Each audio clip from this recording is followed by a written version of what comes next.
Oke guys, welcome back to Daily Charting with Toshi, di mana kita akan daily chart your favorite cryptocurrencies. Oke, dan sekarang kita masuk ke DCWT sesi kedua, di mana di sesi kedua ini kita akan lebih fokus ke pembahasan komen dan juga kita akan ada charting beberapa altcoins. Ya, untuk BTC kondisinya nggak terlalu beda jauh dibandingkan dengan tadi pagi.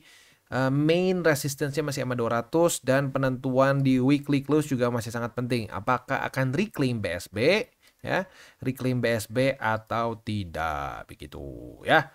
Oke, langsung aja kita masuk ke pembahasan komen, takut kelamaan. Yang pertama itu adalah Bang 10 hari lagi kenapa? Kan ini kan 23 jam lalu, berarti ya 10 hari lagi kita tahu akan ada monthly close ya. Dan kita tahu monthly close di September ini cenderung bearish ya.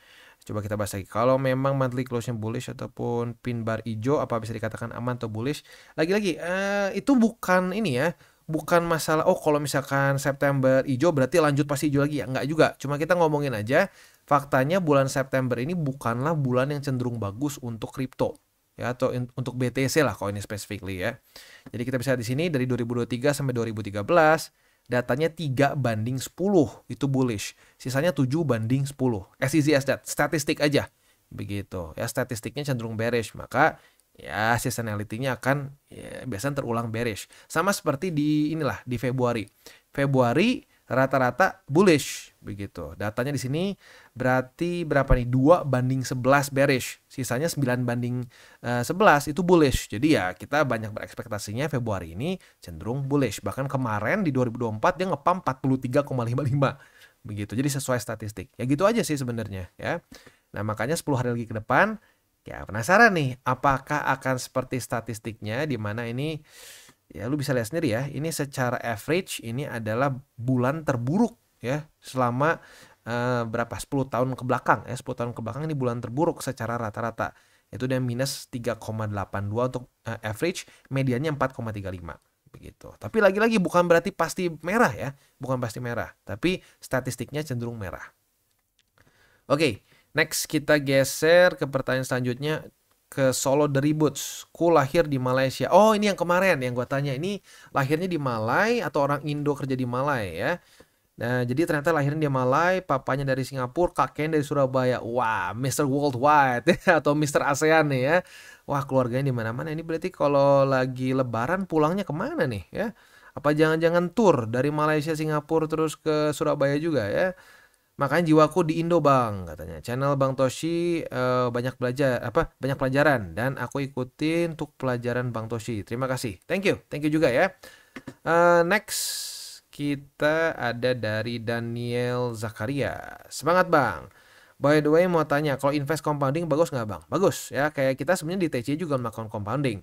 Kita TP kemarin kayak ada di BTC, di Ethereum, lalu kalau meme coins itu, kalau di meme coins kita ada Shiba, kita dapat TP sekali, lalu PP juga seingat gue dapat 3 kali PP ya.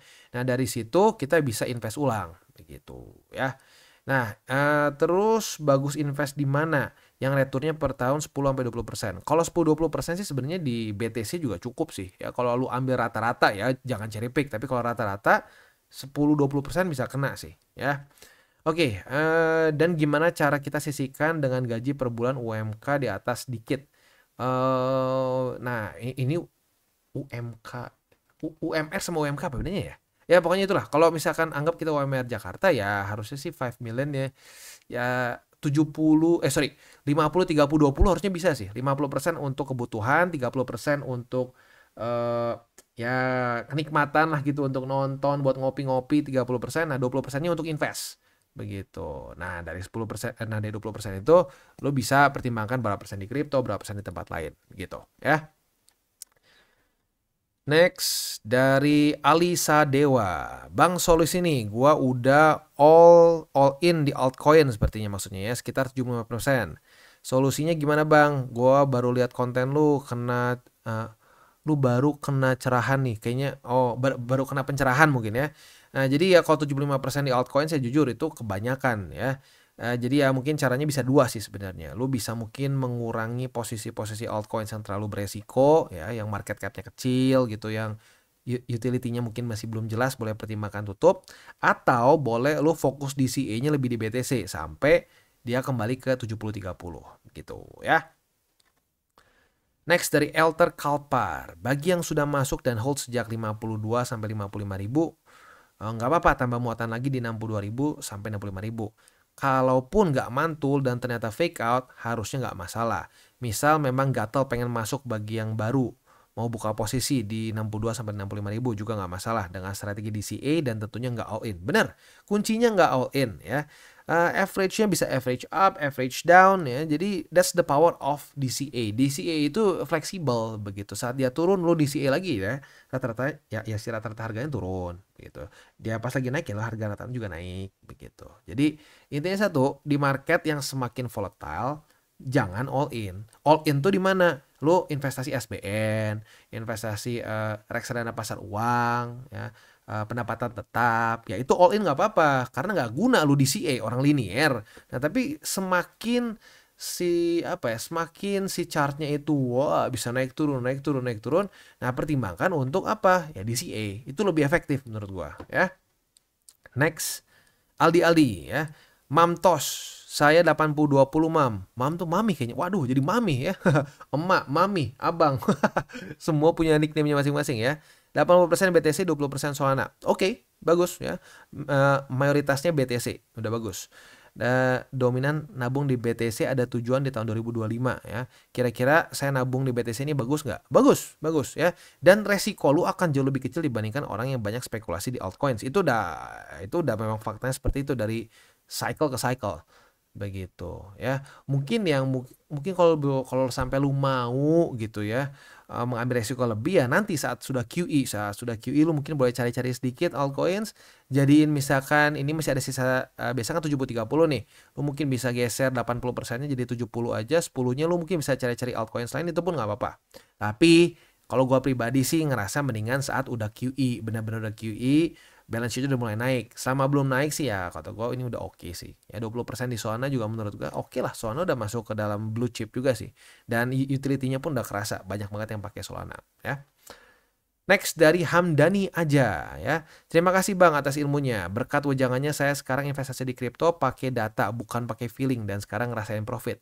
Yes, bener ya, kalau pakai feeling itu malah ngerasain sakit hati jujurnya ya, serius. Kalau pakai feeling tuh udah capek, minus mulu begitu. Tapi kalau pakai data kita jadi nggak terlalu emotionally involved. Oh ya udah datanya bilang seperti ini ya sudah kita punya plan ABC. Nah gitu ya. Dengan kita udah punya plan, kita lebih nggak gampang stres begitu ya.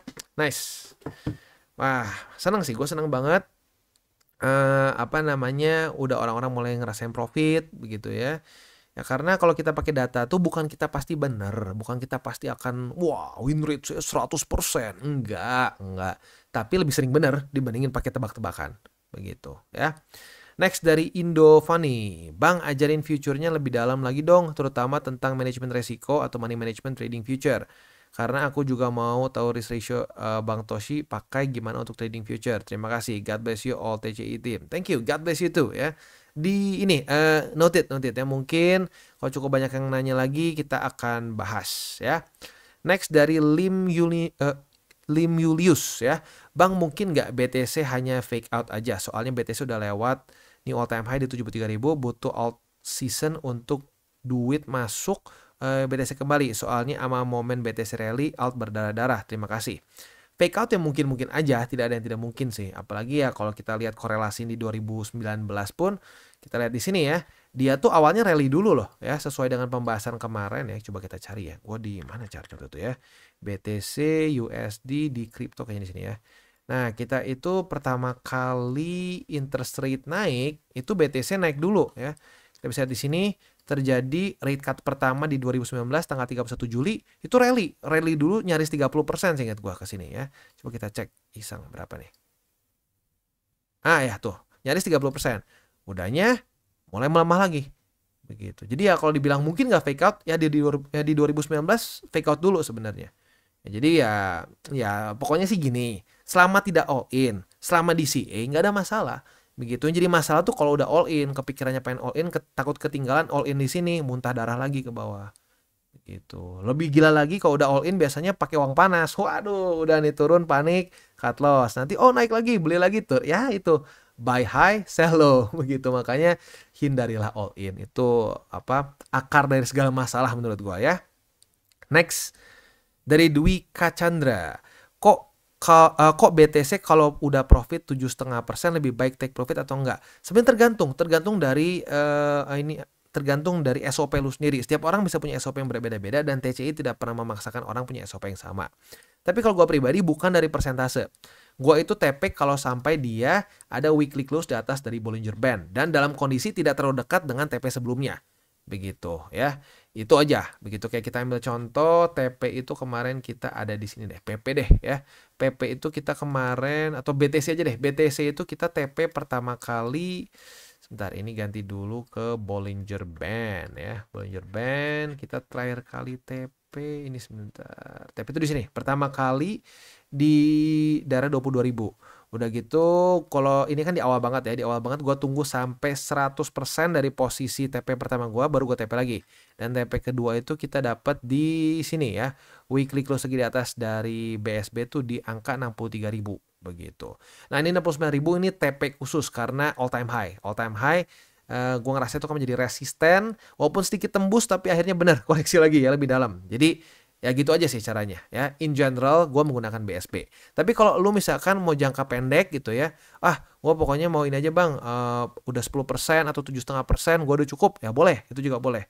Yang penting udah ada SOP jangan dilanggar lagi aja gitu ya. Next.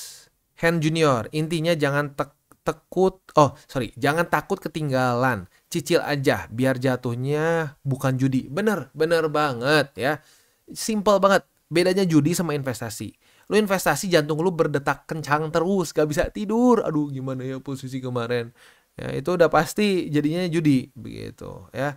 Nah kalau lu dicicil nggak stres dan ini serius. Udah banyak banget orang yang komen, waduh bang setelah gue ngikutin cara lo, maksudnya DCA ya, DCA dibagi pelurunya berapa gitu, gue jadi tenang bang. Ya itu ketenangan itu yang priceless menurut gue. Udah tenang, profit lagi, wah asik ya. Makanya kalau ditanya lu stres nggak sih trading kripto? Enggak, gue udah berapa cycle juga nggak stres. Kenapa ya? Karena cara gue seperti itu. Tapi kalau cara ya over leverage, judi, ya gue juga pasti stres begitu ya. Oke, selanjutnya dari Ricky Ramdhani. Makasih Bang Toshi update-nya. Selalu ngingetin kita. Karena kalau nggak sering diingetin, pasti kita kehilangan arah. Makanya Bang Toshi jangan bosan-bosan untuk konsisten, selalu update tiap hari. God bless you Bang. Sukses terus ya. Thank you. God bless you too. Ya, dan itu memang yang kita pengen lakukan. Kita pengen sekonsisten mungkin. Dan mengingatkan orang terus-menerus. Yang makanya sampai dibilang kayak Mak Toshi kan, kayak mak, wah jangan begini, diingetin terus. Karena memang manusia itu sering kali lupa dan terbawa suasana mungkin ya. Kayak nggak usah jauh-jauh. Kemarin setiap kali di sini membuat lower high aja orang, wah gila nih, udah nih balik. Aduh turun lagi membuat lower low. Wah udah balik nih. Nah, buat yang belum dengerin TCI ya kemungkinan pasti, waduh, ayo beli takut ketinggalan, turun lagi, panik lagi, ya cut loss lagi, gitu. Jadi ya memang harus diingatkan terus-terusan. Kalau nggak diingetin, pasti lupa ujung-ujungnya. Karena kenapa?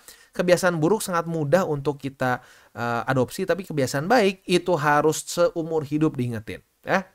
Oke, beres ya. Kayaknya udah beres ini. Yes, sudah beres ya. Selanjutnya kita akan masuk ke buy limit. Tetapi sebelum kita masuk ke buy limit, seperti biasa gue akan disclaimer dulu bahwa semua konten dari TCI bukan financial advice. Ini semua bentuknya adalah edukasi ya. Lalu bagaimana cara untuk mendukung TCI? Ada banyak caranya. Lu bisa like our video, bisa share our video, atau juga bisa menggunakan link referral kita di bawah. Dan sekarang kita akan dengar dulu pesan-pesan dari sponsor kita pada hari ini. Oke, today's video is brought to you by Bybit. Dimana di Bybit ini kita bisa melakukan berbagai macam hal ya, mulai dari yang newbie sampai yang sudah advance.